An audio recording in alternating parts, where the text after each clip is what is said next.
Hi guys, welcome back to week 10, session 3. Now, because we are in the process of beginning to write our speeches, I am accumulating in the slides and the PDFs the prior lessons. So if you are missing a bit or you need to go back or recheck, it's all within one document. So I'm just going to show you that, but that's not what we're talking about again today. So it's just a reminder that yesterday we linked to our future outcomes. This is the overall layout of work that we have done leading into what we did yesterday, which was writing our character paragraph.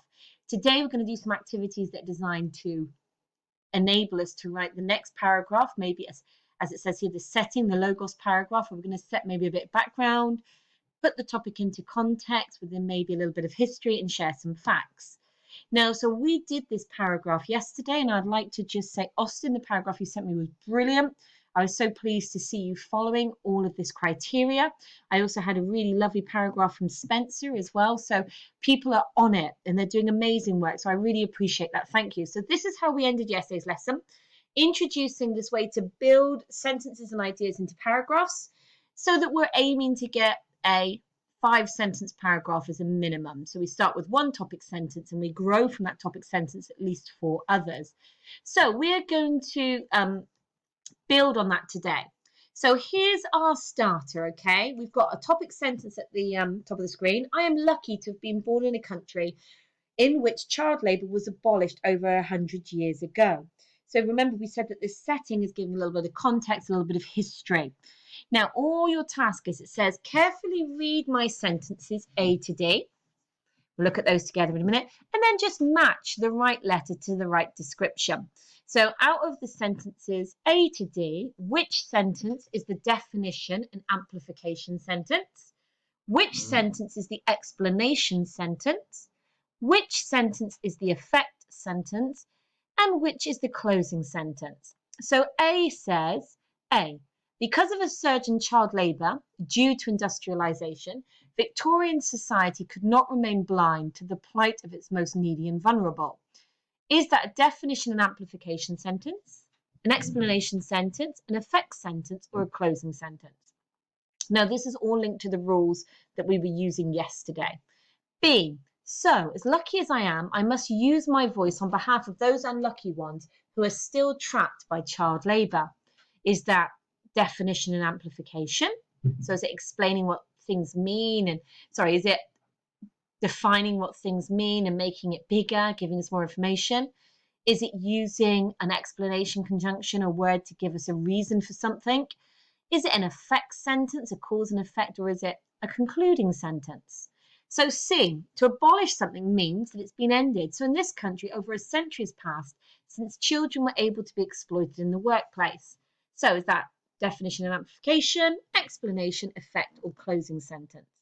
And D, if our Victorian ancestors could end child labour in this country, then surely we can help other countries to do the same.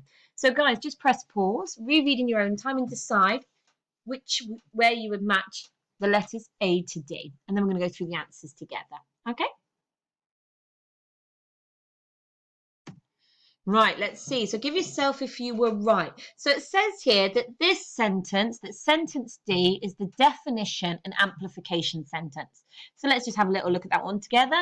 To abolish something means that it's been ended. So there's your definition. The speaker is helping us understand what it means to abolish something. So they've looked at their topic sentence and said, most of those words, people will understand what they mean, but I'm just going to zoom in on the word abolished, make sure everybody knows what that means. Now, the amplification is where they've really explained that 100 years ago, so over a century has passed, since children were able to be exploited in the workplace. So it's expanding and amplifying that idea. Brilliant. So give yourself a tick if you've got that one right. Now, how do we know if we're using an explanation sentence? Look at the highlighted bit in blue, because of the wonderful things an explanation sentence does. Okay, so A is our explanation sentence because it begins with because. Now, sometimes we might want to use because within the sentence. Sometimes it works better for the flow of an idea, but just whilst we're getting used to seeing these indicators that we're doing the different things within a paragraph, they've got an explanation sentence. I just like to see it at the beginning. It reminds me I'm using it. Okay, so D. Now, this was a reminder that when we talk about an effect sentence, it's not the only way, but so far we've introduced the if-then structure. if then, cause and effect. If this happens, then this will happen. So it's the effect sentence. So if our Victorian ancestors could end child labour in this country, then surely we can help other countries to do the same. So we've got our if and then our then. So we could say, well, the closing sentence has to be B, but just to remind you why it's a B. So at this stage, I'm trying to give you discourse markers. So these are words or phrases that just mark where it might come within a paragraph. So we've used this little conclusive statement, so. So, as lucky as I am, I must use my voice on behalf of those unlucky ones who are still trapped by child labour. Now, if you look back to my topic sentence, I used the phrase, I am lucky to have been born in a country in which child labour was abolished over 100 years. And we said your closing sentence either is cyclical, so it somehow links back, it's cohesively linked back to your topic sentence, or you can sometimes use a question that's springboarding you into the next paragraph. So I've gone for a cyclical closing sentence here. I've repeated the concept that I'm lucky. So as lucky as I am, I must use my voice on behalf of those unlucky ones still trapped by child labour. So I've also reiterated, I've repeated the subject. So this is another example of those ways in which we can grow a topic sentence into a paragraph of at least 5 sentences. And we will come back to this paragraph at the end. So brilliant. Now, what we're actually going to do today is before we write off our next paragraph, we're going to just do a lovely little detour into this area of the high style, metaphor, and simile.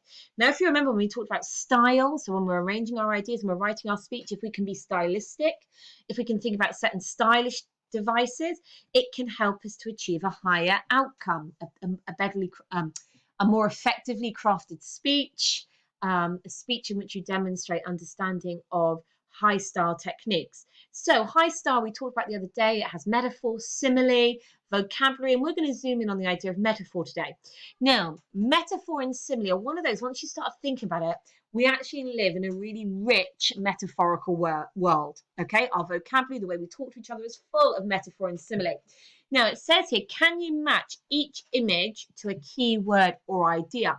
So if you're a little drawer, you can just quickly do a little sketch of the image and then right next to it, which keyword you would attach. Okay, so if we look at this first one, we've got the world held in a pair of hands. Now that image does not make me think of a monster. It does not make me think of a storm. So I'm looking across. It's not a key to unlock the future. It's not blindness. It's not slavery. I'm not at a crossroads. It's not about the power of choice, a lighthouse. I don't feel silence when I look at that image. It doesn't look like a thief. It's definitely not a tidal wave or a tsunami. It's not my ticket out. It's not going to light the way. It's not about imprisonment. Oh, last but not least, it does match that phrase to hold the world in your hands. So I would draw my little image and right next to it, hold the world in your hands. So you're going to pause here. For each image, you're going to just match it to the correct word or phrase. Now, what we're doing here is we're going to use these images to create metaphorical banks in a minute, semantic sets of words and phrases that we can turn into metaphor. But I just want you to do the matching now. So press pause and we'll look at the answers together in a minute.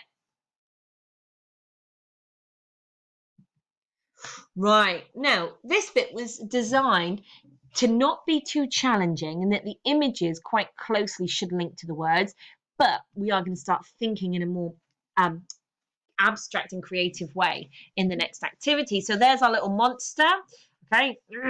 He's monstrous, he's a monster.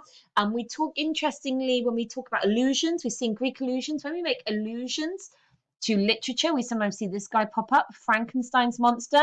Now, the interesting thing about that allusion, and for me it's really interesting, I'm not even faking it, is that actually Frankenstein is the name of the doctor. Now, the doctor creates the monster. He's involved in a terrible kind of experiment where he's trying to master life. So we recognize that sometimes in this world, there are monstrous things. There are monsters. There are terrible, monstrous things, but we've actually had a part in creating them. So we could say that the plastic pollution crisis is a monster of our creation. We've created this out of control monster with plastic that is consuming, destroying everything else. Okay, so we've got the storm. Hello, storm. We've got a key to unlock the future. This was an image next to it to represent blindness. Now, blindness is a common metaphor. It's a common motif that we often see in literature, in the world around us. So we'll come back to that one. This is representing slavery. Now, when we do the next task, we could unpack that even more. And in this image, it's definitely an image that's seemingly positive, the breaking of slavery, yet the breaking of bonds, the breaking of that hold that might be in slavery. Okay, now this one was at a crossroads. Now this is an old-fashioned idea, but a crossroads is, you know, you get to a place where you've got two paths in front of you. Which one are you going to take? Now here we've got the power of choice, which is actually quite similar semantically in terms of metaphorical weight, but we like to recognize that there is power in our choices. When you take away somebody's choices, you take away their power. Okay, the lighthouse, one of my favorites. I love lighthouses. This guy was meant to represent being maybe silenced. When we take away somebody's voice, we silence them. Okay, we've got the metaphor of a thief. Brilliant. There's our tidal wave or tsunami image. We've got a ticket out. Some people need a ticket out. They need a ticket to escape. Okay, our lamp, the idea of lighting the way. There we've got imprisonment or prison. And where we started, hold the world in your hands. So far, hopefully, you've ticked that you've matched the right image to the idea. But what a metaphor does, it uses these common images. Now, this is why some of them are familiar and we encounter them all the time, because a metaphor and simile is about creating a bridge between the familiar and the unfamiliar, between the known and the unknown, between the culturally understood idea, like everybody understands that being in prison is pretty bad. Everybody understands that maybe a thief is a criminal. So we've already got a bank of shared understanding, and then we create the metaphor, the simile, to link that to the topic of our speech. That's what we're going to do, but we're going to do it in stages. Ready for the next stage? Okay, so we're now going to use 3 metaphors to just illustrate how you generate a semantic set of words or phrases to build up to an extended metaphor. In other words, you get groups of words or phrases that you can use in a sentence, across a paragraph, across a whole speech. And that's what we really mean by an extended metaphor, that you might return to these ideas again. So, mustn't pause, mustn't hesitate. Now, when you do this activity for yourself in a minute, you can play the game with somebody in the room with you. You can give yourself a minute, you can give yourself a time, but mustn't pause, mustn't hesitate. So, under the image of waves and tsunami, I've given myself only about 30 seconds to try and come up with as many words or phrases that I would link to the idea of a wave or a tsunami. Okay, on my mark. So wave, tsunami, I can hear them crashing. Okay, it reminds me of that phrase, turn the tide. Oh, but it's a bit scary, I could drown. Waves and a tsunami are a definite force of nature. I was at the beach the other day at Treganto and I was watching my son in the waves and he kept getting knocked down, but he kept getting back up. I could have put the word resilience there. So when you do this kind of game, what you see is, depending on how your brain has already got banks of ideas and images in there, different things will come to your mind. So then we've got blindness. Okay, so again, give myself 30 seconds, mustn't pause, mustn't hesitate. With blindness, I was thinking ignorance. When you're blind, you cannot see. Sometimes that's seen as ignorance. That's because I've read Charles Dickens' A Christmas Carol every year now since it was introduced, and we always come back to the metaphor of blindness and ignorance. Okay, but really blindness means I can't see clearly.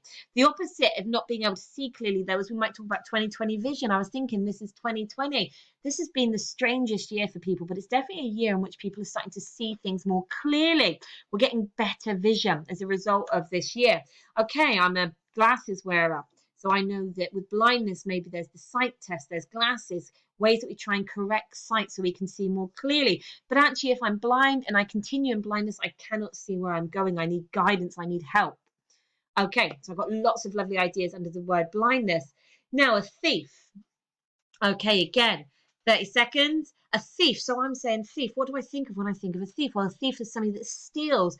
So that leads to something being stolen, something being robbed. They're robbers. They're taking what isn't theirs. A thief is linked to something illegal. It's criminal activity. It's clearly wrong. Okay? So I am giving myself 10, 20, 30 seconds to give as many words or phrases that are associated with the key word and image. Now, in doing that, you might have already said, well, I like Mrs. List, but I could already put other words in there. There's other words that already come up for me on that list. Okay, now this is what I'm going to ask you to do next. Okay, so we're just going to pause a minute and then you're going to have a go. So under waves, blindness and thief, just record 2 or 3 of those words or phrases because I want you to have a bank for the future. and then we're going to do some new ones.